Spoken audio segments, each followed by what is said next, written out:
जय श्री राम भक्तों, एक बार फिर से स्वागत है आप सभी का आपके अपने चैनल सिया राम में। आज हम वैशाख मास के 23वें अध्याय का श्रवण करेंगे। इसमें हम जानेंगे अक्षय तृतीया किस प्रकार विख्यात हुई। श्रुत देव जी बोले, अब मैं इसके पाप नाशक महात्म्य का वर्णन करता हूँ।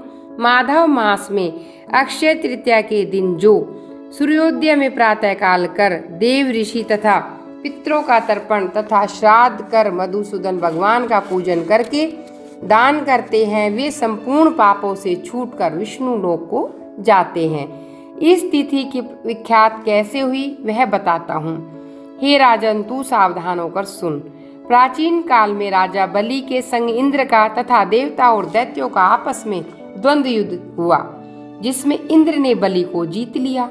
जब बलि को पाताल लोक को चला गया, इंद्र पृथ्वी पर विचर करने लगा और उसने ऋषि की मंदगामिनी गर्भिणी स्त्री को देखा, जिसके कमर में स्वर्ण सूत में विद्ध किंकणी शोभा दे रही थी। अनेक प्रकार के वस्त्र धारण किए उस सुंदर भाषणी का मंद मंद हास्य, कुंभ सहदृश्य, पीन कूच के समान मुख, नील कमान से समान नेत्र, केतकी के उदर के समान पीत वर्ण और मनोहर गालों वाली, परिश्रम से श्वास भरती हुई वह मीनाक्षी पर्णकुटी की ओर मुख किए बैठी थी।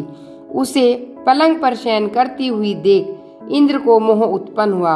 वह बलपूर्वक उस गर्भिणी स्त्री से भोग करने लगा। तब गर्भस्थ पिंड ने अपने गिरने के भय से दुखी हो अपने पांव से योनि मां को ढक लिया, जिससे इंद्र का वीर्य पृथ्वी पर गिर पड़ा। तब इंद्र ने मोह, क्रोध और रोष के मारे लाल नेत्र करके गर्भस्थ शिशु को शाप दे दिया। दुर्बुद्धे, तूने पांव से योनि मां को रोका, तू जन्मांध अंधा होगा। फिर इंद्र ऋषि शाप के भय से वहां से शीघ्र चले गए। उसे भागते हुए देख संपूर्ण शिष्य हंसने लगे।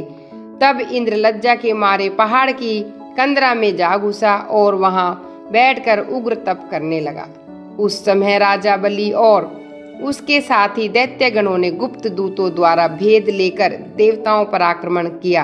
अमरावतीपुरी दिक्पालों की विभूति तथा स्वामी सहित देवता अपने राज्य पर दैत्यों द्वारा आक्रमण करने से व्याकुल होकर देवगुण बृहस्पति के पास जा इंद्र का वृत्तांत पूछने लगे। हे महाराज, इंद्र कहाँ है? बहुत दिन व्यतीत हो गए, वे क्यों नहीं आते? इस प्रकार देवताओं की पूछने पर बृहस्पति बोले, इंद्र बलि को जीतकर आश्रम पर गया है। वहां उसकी गर्भिणी स्त्री से बलपूर्वक संभोग करने से शिष्यों द्वारा निंदित होकर लज्जा के मारे स्वर्ण में न आकर पर्वत की गुफा में घुस गया और वहीं पर सची सहित निवास कर अपने किए कर्म पर चिंता कर रहा है।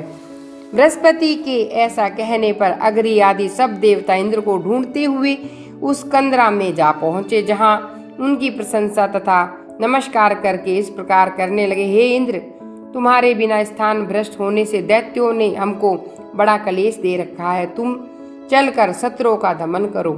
ऐसी स्तुति सुन इंद्र गुफा से बाहर आया। लज्जा के मारे कुछ कह नहीं सका। तब बृहस्पति बोले, हे इंद्र, तू शंका अथवा सोच मत कर। संपूर्ण जगत कर्माधीन है। तुमको यह दुख प्रभात से मिला है।